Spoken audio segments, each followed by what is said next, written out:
હિન્દુ નેતાઓને ધમકી આપવાના કેસમાં પાકિસ્તાન કનેક્શન ખુલ્યું।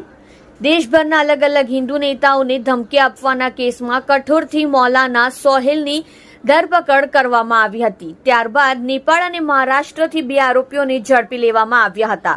ત્યારે આ કેસમાં મૌલાના સોહેલ દ્વારા 2 જન્મના પ્રમાણપત્ર અને 2 ઇલેક્શન કાર્ડ મળી આવ્યા હતા।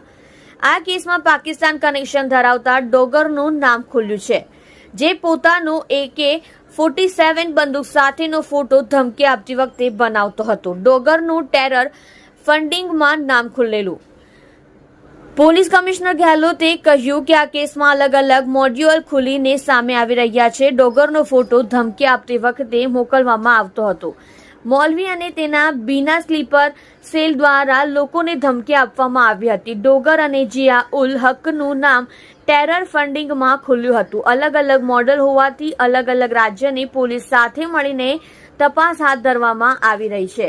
બહુ બધાના નામ સામે આવી રહ્યા છે, જેથી તે દિશામાં તપાસ ચાલી રહી છે।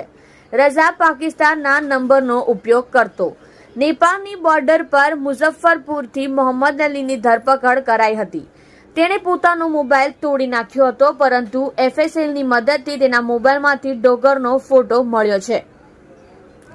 આરોપીઓ 17 વર્ચ્યુઅલ મોબાઈલનો ઉપયોગ કરી ધમકી આપતા હતા।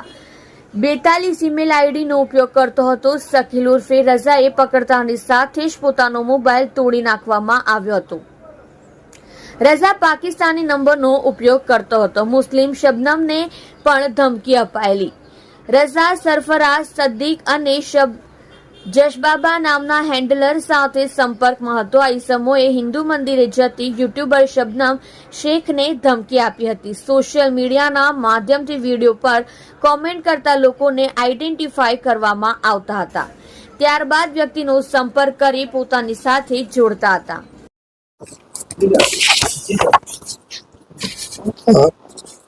જે રીતે આપના મેના પહેલા અઠવાડિયામાં જ્યારે અહીંયાથી मोहम्मद सोहेल पकड़ाया था, अपना मौलवी जे प्लानिंग करता था अपना जो हिंदूवादी नेताओं છે એના મારવા માટે, એના બારેમાં જો બ્રીફિંગ થઈ હતી, એના અનુસંધાને આ ગુનાના અનુસંધાને પૂરી સુરત સિટીના ક્રાઇમ બ્રાન્ચ સતત જો બીજા આરોપીઓ માટે કામે લાગી હતી। આમાં ટોટલ આપણા ત્યાર સુધી કુલ 3 આરોપીઓ પકડાયા છે, જેમાં એક અહીંયા કઠોર ગામના રહેવાસી સુરતના મોહમ્મદ સોહેલ છે। બીજા આપણા मुजफ्फरपुर बिहारना आरोपी है मोहम्मद अली उर्फे शहनाज मोहम्मद साबिर, जेना आश्रे उम्र 25 वर्षना है। અને આ જ વ્યક્તિ હતા જો શહેનાજના નેપાલ આપના આઈડી ઉપરથી જો લોકોના ધમકી આપવાના કામ કરતા હતા। અને ત્રીજા આરોપી જો છે આ આરોપી છે શકીલ ઉર્ફે રજા સન ઓફ સત્તાર છે કે એના 18 વર્ષથી ઉપરના ઉંમર છે જો એના જો મહારાષ્ટ્રના નાંદેડ થી એના ધરપકડ કરવામાં આવેલી છે। अब એના જો પૂછપરછમાં જો રિમાન્ડો લેવામાં આવેલી અને એના પછી જો પૂછપરછમાં વધુ વિગતો જો બહાર આવી છે। આ તપાસ દરમિયાન એવું ફલિત થયા કે જો સોહેલ હતા, સોહેલ જો અહીંયાના રહેવાસી છે કઠોર ગામના, એના પાસે 2 ઇલેક્શન કાર્ડ અત્યાર સુધી રિકવર થયા। અને અલગ અલગ જો એના એપિક નંબરો અલગ અલગ છે। જનરલી એક વ્યક્તિ અગર કहीं से इलेक्शन कार्ड नवा लेता हो तो एक एपिक नंबर एक જ હોય છે, પરંતુ એના પાસે 2 એપિક નંબર વાળા ઇલેક્શન કાર્ડો મળ્યા, જેના અત્યારે તપાસના કામ ચાલુ છે જો એના ખરાઈ કરવાના। અને બીજા એના પાસેથી જન્મના 2 પ્રમાણપત્રો મળ્યા છે, એક આપણા સુરતના છે અને બીજા એક નવાપુર આપણા મહારાષ્ટ્રના છે। અને પછી જ્યારે બધા આરોપીઓના પૂછપરછ અલગ અલગ જો ક્રોસ કરવામાં આવે તો એમાં જો મોહમ્મદ શહેનાજ જો આમાં લહાન કરીને એક જગ્યા છે નેપાળમાં, जो अपना भारतना बॉर्डर पर आवे छे ત્યાં જો રેડીમેડ ગાર્મેન્ટના કામ કરતા હતા। એના મુઝફ્ફરપુરથી જ્યારે એના ધરપકડ કરવામાં આવી અને એના પછી જો એના તપાસોમાં નીકળ્યા જોઈએ કે આ જો પાક હેન્ડલર્સ જેટલા જો ડોગરના નામ से અમે बात करता હતા, તો ડોગરના આઈડેન્ટિટી બી અમે લોકો જો ઇસ્ટેબ્લિશ કરી છે, આ પાકિસ્તાની જ છે અને પાકિસ્તાની હેન્ડલર છે। અને આ ઘણા બધા એના નેટવર્ક જો દેશમાં ચાલે છે, તો ઘણા બધા બસ્ટિંગ પણ થઈ છે, अलग अलग सुरक्षा एजेंसीओ बस પણ કરવામાં આવેલ છે।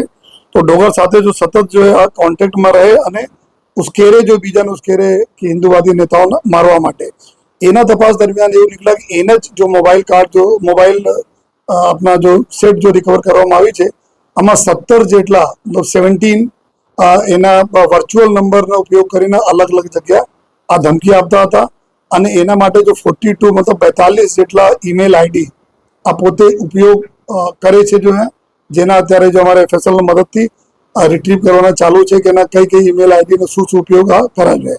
તો 42 જેટલા ઈમેલ આઈડી અને 17 જેટલા વર્ચ્યુઅલ નંબરથી આ અલગ અલગ ગ્રુપો સાથે મળીને અલગ અલગ લોકોના દેશમાં જો ધમકાવવાના કામ કરતા હતા, જેના અત્યારે તપાસ ચાલુ છે જો.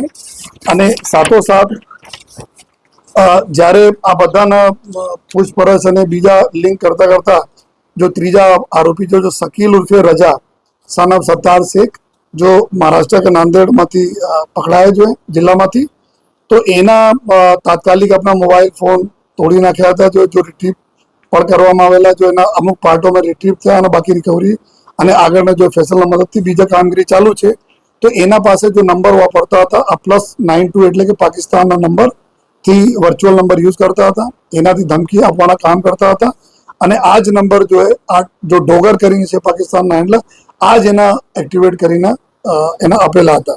અને સાથોસાથ જો આ શકીલ ઉર્ફે રજા છે આ અલગ અલગ જો પાકિસ્તાનના અલગ અલગ હેન્ડલર એના સિવાય ડોગર સિવાય એક સરફરાજ ડોગર તો મેન, એના પછી એમ વકાસ, સાદિક અને એક જસ બાપા, આ બધા લોકો બી અલગ અલગ જો હેન્ડલર છે એના સાથે બી સતત આ કોન્ટેક્ટમાં હતા.